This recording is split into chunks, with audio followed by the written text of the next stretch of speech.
নমস্কার, আমি ডক্টর বর্ণালী ঘোষ আপনাদের কাছে আরেকবার এলাম।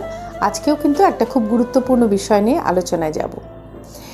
প্রেগন্যান্সি নিয়ে আমাদের কাছে যারা আসেন তারা প্রত্যেকেই জানতে চান যে ঠিক কিভাবে খাওয়া উচিত বা কি খাওয়া উচিত। প্রশ্নটা এরকম থাকে যে কি খাবো। তার মধ্যে একটা খুব লুকিয়ে থাকে আরেকটা প্রশ্ন যে কি খাবো না। এখানে আমার একটা ব্যক্তিগত মতামত আছে।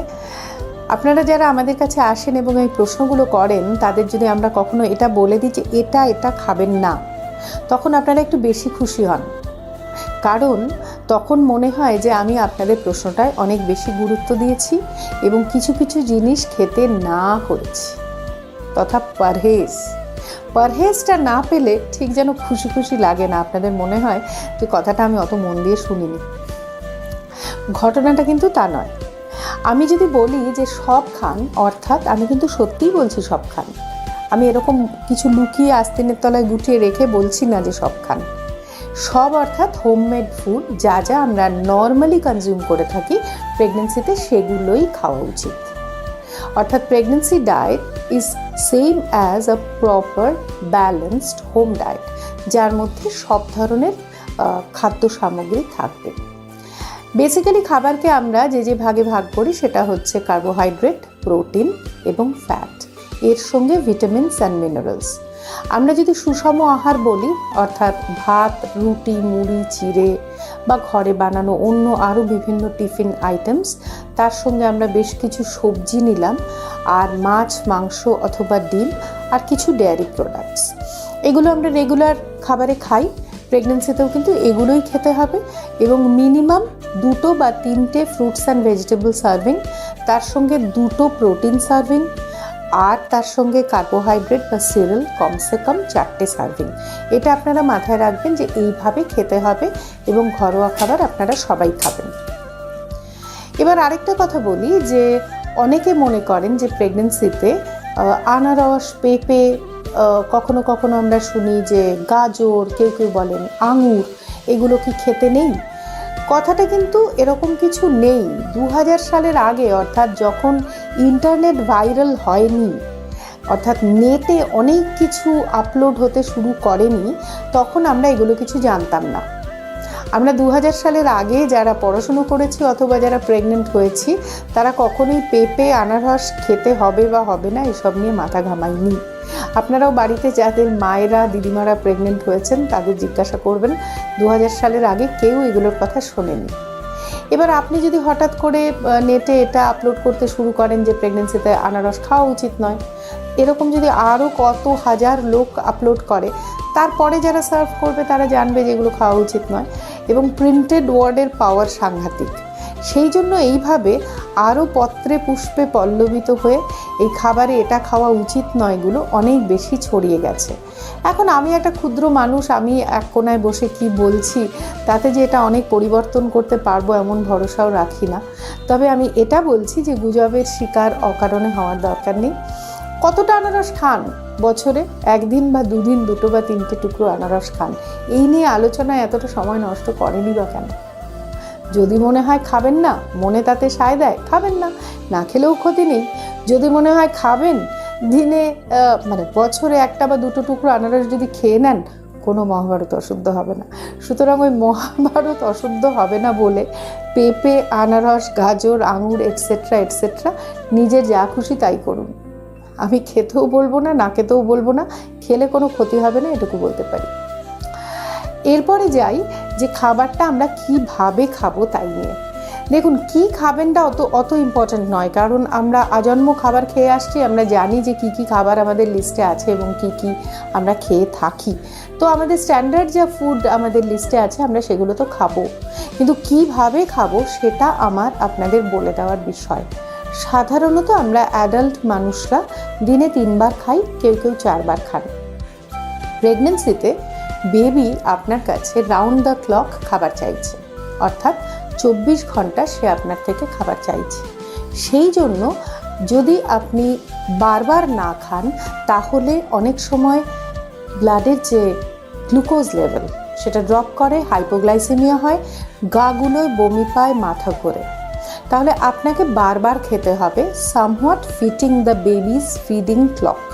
অর্থাৎ বাচ্চা যেহেতু বারবার খাচ্ছে, মানে কন্টিনিউয়াস খাচ্ছে, আপনি তো আর কন্টিনিউয়াস মুখে পাইপ লাগিয়ে খেতে পারবেন না, অন্তত আপনাকে ফ্রিকোয়েন্টলি খেতে হবে। সো আমরা প্রথমেই বলি ফ্রিকোয়েন্ট স্মল মিলস, অল্প করে বারবার খান। এমনিতে যদি 9টার সময় ব্রেকফাস্ট করার অভ্যাস থাকে, সারা রাত ফাস্টিংয়ে থাকার দরুন সকালবেলার খাওয়াটা ভীষণ গুরুত্বপূর্ণ। আর এক্ষেত্রে প্রেগনেন্ট মহিলাদের সকাল হওয়া উচিত 6টা থেকে 6:30টার মধ্যে। সুতরাং ব্রেকফাস্ট অর্থাৎ ব্রেকিং দ্য ফাস্ট বাই 6:30, সে সময় কিন্তু কোনো লিকুইড খাবেন না। খালি পেটে লিকুইড খেলে গাগুলোয় অনেক সময় বমি বমি ভাব বেশি হয়। অর্থাৎ সকালবেলা উঠে যে জল খাওয়া ঢকঢক করে, সেটাও প্রেগনেন্সিতে না করাই বাঞ্ছনীয়। জল বাচ্চার ক্ষতি করে না, জল আপনার ক্ষতি করে, কারণ খালি পেটে অনেকটা অ্যাসিড পেটে থাকে, সেই অবস্থায় জল খেলে খুব তাড়াতাড়ি বমি হয়ে যায়। যে কোনো ধরনের খাবার যেটা সাডেনলি স্টামাককে স্ট্রেচ করে বা পেটটা অনেকটা ভরিয়ে দেয়, তাতে গাগুলোয়। সেজন্য সকালে গলা শুকিয়ে থাকলে 1 ঢোক জল খান। আর খাবার যখন আমি খেতে বলছি, সেটা মোটা দাগের খাবার খান। একটা মজার ব্যাপার জানেন, ভগবান প্রেগনেন্সিতে বড় লোক আর গরিব লোকের মধ্যে কোনো ডিসক্রিমিনেট করেননি। সেই জন্য সেই খাবারগুলো প্রেগনেন্ট মহিলারা ভালোভাবে খেতে পারেন এবং পেটেও থাকে, যেগুলো কিনা গরিব বড় লোক নির্বিশেষে সবাই খেতে পারেন। অর্থাৎ মুড়ি, চিড়ে, ভাত, সেদ্ধ ভাত, একটু চাল ভাজা, এই ধরনের খাবারগুলো প্রেগনেন্সিতে ভালো সহ্য হয়। সেই জন্য একটু একটু করে খাবার খান এবং প্রত্যেক ঘন্টা 2 ঘন্টায় খাবার খেয়ে যান। খালি পেটে জল যেরকম খাবেন না, সেরকম অল্প খেয়েই আবার অনেকটা জল খেয়ে পেট ভরিয়ে ফেলবেন না, তাতেও গা গুলোবে, বমি পাবে, এগুলো হবে। অ্যাসিডিটি নর্মালি প্রেগনেন্সিতে হয়, যে কোনো ধরনের একটু অ্যান্টাসিড খেয়ে নিতে পারেন। তবে যদি শুকনো খাবার অল্প অল্প করে বারবার খান, অ্যাসিডিটির প্রকোপ থেকে রক্ষা পাবেন। আর যেরকম একটা মেজর মিল, অর্থাৎ খেতে বসে প্লেট ভর্তি ভাত, তার সঙ্গে ডাল, মাছ, তরকারি সব কিছু খাওয়া, এইভাবে প্রেগনেন্সিতে বিশেষত শুরুর দিকে খাওয়া একটু মুশকিল লাগে। একই মিল আপনি ভাগ করে 2বারে বা 3বারে খান, প্রত্যেক 2 থেকে 3 ঘন্টা অন্তর অন্তর খাবেন। আর খালি পেটে ফলও খাবেন না, এটাও খুব গুরুত্বপূর্ণ কথা। খালি পেটে ফল বা জল দুটোই কিন্তু অ্যাসিডিটি বাড়িয়ে দেয় এবং গা গুলোনো অনেক সময় বেশি হয়। সেজন্য মোটা দাগের খাবার, ভাত, রুটি, মুড়ি, চিড়ে, খিচুড়ি, ডালিয়া, যেগুলো বললাম, ঘরে বানানো চাউমিন খেতে পারেন, চিড়ের পোলাও খান, বা এই ধরনের মিক্স করুন খাবারে, মানে ভেজিটেবল উইথ নাটস এবং তার সঙ্গে কার্বোহাইড্রেট, সঙ্গে একটু প্রোটিন, মানে ডিম দিলেন, চিকেন দিলেন, এইসব মিশিয়ে যে খাবারগুলো হয়, সেই খাবারগুলো অনেক বেশি পুষ্টিকর, তার প্রোটিন ভ্যালুও অনেক বেশি বাড়ে। সুতরাং খাবারটাকে মিক্স করে খাওয়ার চেষ্টা করুন, ইন্টারভ্যালটা কম করুন, পরিমাণও কম করুন, অর্থাৎ বারবার খান। আর খালি পেটে দুধ বা হরলিক্স বা মাদার্স হরলিক্স, অনেকেই বলেন যে এটা, মানে আমরা বলার আগেই সবাই জেনেই বসে থাকেন যে কী কী খেতে হয় ড্রিঙ্কগুলো প্রেগনেন্সিতে। There is nothing special about এসব ড্রিঙ্ক, কারণ আপনি যদি একটা সুষম ব্যালেন্সড খাবার খেতে পারেন, সেক্ষেত্রে আলাদা করে ড্রিঙ্ক নিয়ে যে আপনাকে আপনার খাবারের এনরিচমেন্ট করতেই হবে এরকম কোনো ব্যাপার নেই।